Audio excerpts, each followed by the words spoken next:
आज दिवंगत शिवसेना प्रमुख बाळासाहेब ठाकरे यांची जयंती आहे। प्रथमतः मी त्यांच्या पवित्र स्मृतीस विनम्र अभिवादन करतो आणि प्रभाग क्रमांक 4च्या या प्रांगणामध्ये नेहमी महानगरपालिकेचं रुग्णालय आहे जे पूर्ण फुल फेज मध्ये चालू होणं गरजेचं आहे।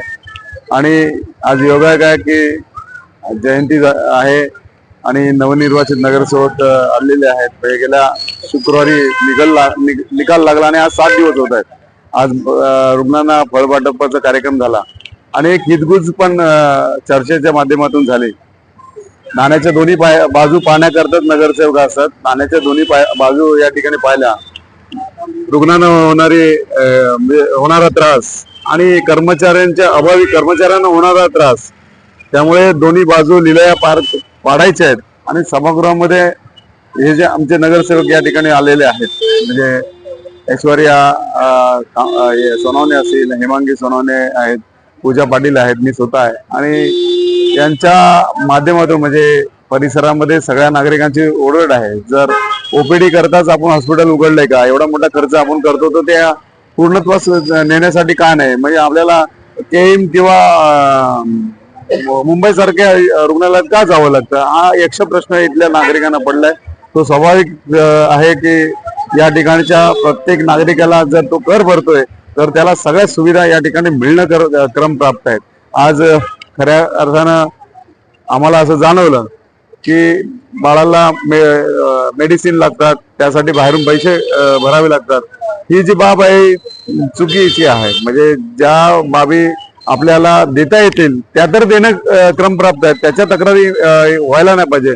म्हणून डॉक्टर म्हात्रे सरांना आम्ही यांच्या संदर्भात प्रश्न विचारला, त्याने असं होणार नाही असं सांगितलेलं आहे। आणि जर असा कोणाला त्रास होत असेल तर त्यांनी बिनदिक्कतपणे आम्हाला आमच्याशी संवाद साधावा, आम्ही तो प्रश्न निकाली काढू। राहिला या ठिकाणी कर्मचारी भरतीची प्रक्रिया ती लवकरात लवकर पूर्ण होण्यासाठी आम्ही प्रामाणिक प्रयत्न करू। न्यायालयीन बाबी काय अडचणी आहेत त्या सुद्धा दूर करण्यासाठी न्यायालय सुद्धा आपली बाजू मांडू। काम करणाऱ्या कर्मचाऱ्यांना, मग तो ठेकेदार पद्धती असो करार पद्धती असो, त्याला सुद्धा या ठिकाणी न्याय मिळाला पाहिजे। आणि न्याय देण्याकरताच आम्हाला या ठिकाणी लोकांनी लोकप्रतिनिधी म्हणून सभागृहात पाठवलेलं आहे। म्हणजे नाण्याच्या दोन्ही बाजूंनी सुरुवातीला म्हटलं की रुग्णांची रुग्णसेवा सुद्धा व्यवस्थित मिळाली पाहिजे, पण ती सेवा देणाऱ्या कर्मचाऱ्यांना सुद्धा ठेकेदार पद्धतीवर ठोक मारणार आहे, त्यांना सुद्धा कायमस्वरूपी या ठिकाणी केलं पाहिजे, यासाठी सुद्धा आम्ही आग्रही आहोत। आणि चांगले दर्जाचे डॉक्टर या रुग्णालयात येऊन त्यांची सेवा या ठिकाणी रुग्णांना मिळाली पाहिजे, यासाठी प्रयत्न आमचे असणार आहेत। ठोक मानधनाला कमी मानधन मिळतंय, कमीत कमी 70 ते 80 हजार देत आहेत। आमचं तर म्हणणं आहे की डॉक्टरांना 1.5 लाखाच्या पुढे मानधन मिळालं पाहिजे, तर ते या ठिकाणी येतील आणि आपली सेवा योग्यरित्या बजावतील।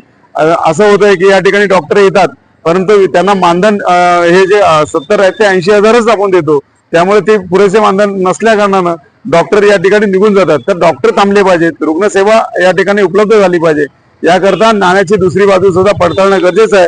त्यामुळे आम्ही हे जे नगरसेवक या ठिकाणी आलेलं आहे, आज निमित्त मात्र बाळासाहेबांची जयंती आहे, परंतु या ठिकाणी निवडून आल्यानंतर पहिला व्हिजिट आहे असं म्हणायला काही हरकत नाही। अजूनही महापौर बसायचा आहे, परंतु त्याच्यापूर्वीच आमच्या नगरसेवकांनी कामाला सुरुवात केलेली आहे। त्यामुळे न थांबणारे संघटना आहे, न थांबणारे पक्षाचे नगरसेवक आहेत।